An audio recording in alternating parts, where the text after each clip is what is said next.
সকলে পাঠ করি আলহামদুলিল্লাহ। মুআজ্জাজ হাজরিন কিরাম, আমরা পবিত্র ঈদ উল ফিতর পালন করলাম। ঈদ একটি আনন্দ খুশি উদযাপন। দীর্ঘ এক মাস পরে আল্লাহ পাক রব্বুল আলামিন আমাদের জন্য একটা আনন্দ দিয়েছেন, কারণ এক মাস আমরা পরিশ্রম করেছি, আল্লাহ বিশাল একটা হুকুম পালন করেছি। আর মোমেনের অ্যাচিভমেন্ট এবং বড় সাফল্য এবং কৃতিত্ব হলো মহান রবের কোনো বড় হুকুম পালন করা। এই জন্য ঈদ উল ফিতর দেওয়া হয়েছে রমজানের পরে, এক মাস রোজা রাখার পরে। ঈদ উল আজহা দেওয়া হয়েছে হজ পালন করার পরে, আরাফার পরের দিন। কারণ এ বিষয়ে আলোচনা করেছি, আমাদের ধর্মের উৎসবগুলো, আনন্দগুলো ঐতিহাসিক কোনো ঘটনাকে কেন্দ্র করে নয়।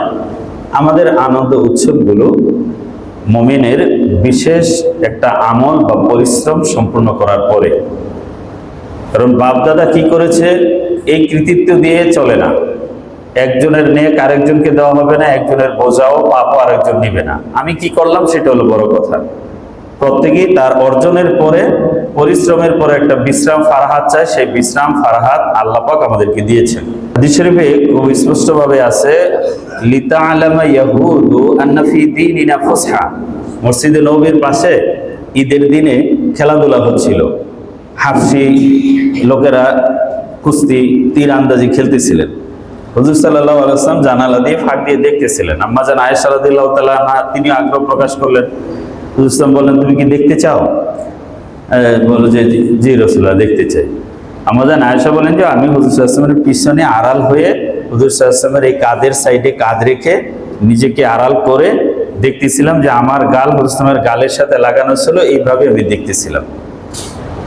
অনেকক্ষণ দেখলাম। হুজুর সাল্লাল্লাহু আলাইহি ওয়াসাল্লাম বলেন, তোমার হয়েছে, পরিতৃপ্ত হয়েছে? হাসবুকি ইয়া আয়েশা। আমি বললাম যে হ্যাঁ ইয়া রাসূলুল্লাহ, দেখছি অনেকক্ষণ। হুজুর সাল্লাল্লাহু আলাইহি ওয়াসাল্লাম দেখার সুযোগ দিচ্ছেন এবং এই খেলার মধ্যে রাসূল উৎসাহ দিচ্ছিলেন। দুনাকুম ইয়া বানি আরফিদা, হে বনি আরফিদা, হ্যাঁ এইভাবে খেলে, এইভাবে। আমরা যেরকম খেলার মধ্যে একজনকে এনকারেজ করে, ইন্সপায়ার করার জন্য দর্শকরাও, দর্শক গ্যালারিতে একটা উত্তেজনা ছড়ায় পড়ে, হুজুর উৎসাহ দিচ্ছিলেন। এবং হুজুর বলেছেন এখানে একটা সিগনিফিকেন্ট যে কথাটি, যে লিতাআলামা ইয়াহুদু আন্না ফি দীনিনা ফুসহা। ইহুদিরা যেন জানে যে আমাদের দিনের মধ্যে প্রশস্ততা আছে, আমাদের দিনের মধ্যে বিনোদন আছে, ফারাহাত আছে, আমাদের দিনের মধ্যে উৎসব আছে, উদযাপনের বিষয় আছে। এমন না যে একেবারে ইবাদতের মধ্যে মানুষকে চেপে রাখা হয়, ইবাদতের ভিতরে মানুষকে প্রেসারে রাখা হয়, তা না। বিনোদন যেটা মানুষের স্বাভাবিক চাহিদা, সেটা আমাদের ধর্মে আছে এবং সেটা স্বাভাবিক গণ্ডির ভিতরে। এই ঈদের দিন বুঝলাম নামাজ পড়ে ঘরে গিয়ে তো আরাম করতেছেন।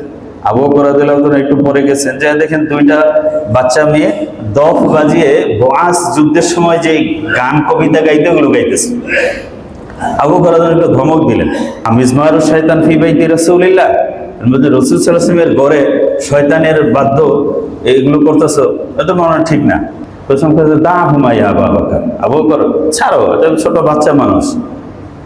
ইন্না লিকাউমিন ঈদান ওয়া হাযা ঈদুনা,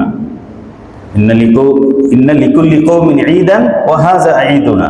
প্রত্যেক জাতির একটা ঈদ আনন্দ আছে, এটা আমাদের ঈদ আনন্দের দিন। বাচ্চারা একটু খুশি আনন্দ প্রকাশ করুক। এই আনন্দ খুশি বিনোদনের একটা সুযোগ আমাদের ধর্মে ধর্মগত দিক থেকে রাখা হয়েছে। এটা সামাজিক বিষয় না। আমাদের ধর্ম দেখেন, এটা আত্মিক শান্তিরও বিষয়, সামাজিকও বিষয় এবং শারীরিক বিনোদনের বিষয়। আমরা ভালো খাওয়া দাওয়া করেছি, একটা শারীরিক খুশি আনন্দ হয়েছে। এবং এই দিন আল্লাহ পাক রব্বুল আলামিন কি করেছিলেন? রোজাকে হারাম করে দিয়েছেন। কারণ আল্লাহর পক্ষ থেকে মেহমানদারি ঘোষণা করা হয়েছে। আর কেউ সেদিন না খেয়ে থাকবে, রোজা রাখবে, এটা কোনো রোজা হবে না, এটা কোনো ইবাদত হবে না, এখানে কোনো সওয়াব হবে না, বরং উল্টা গুনাহ হবে। আল্লাহর মেহমানদারি বান্দা স্বতঃস্ফূর্ত নিতে হবে, গ্রহণ করতে হবে। একটা শারীরিক আনন্দ আছে। আবার সবাইকে আমরা ঈদের দিন আসার আগে প্রত্যেক ঘরে ঘরে আনন্দের ব্যবস্থাটা করেছি, এটা একটা সামাজিক আনন্দ। আবার আল্লাহ পাক রব্বুল আলামিন ঈদের দিন আমাদের সকলকে ক্ষমা ঘোষণা করেছেন। রমজানের সওয়াবের এই নিশ্চয়তা আমাদের জন্য হয়েছে, সেটা আমাদের একটা আত্মিক প্রশান্তি।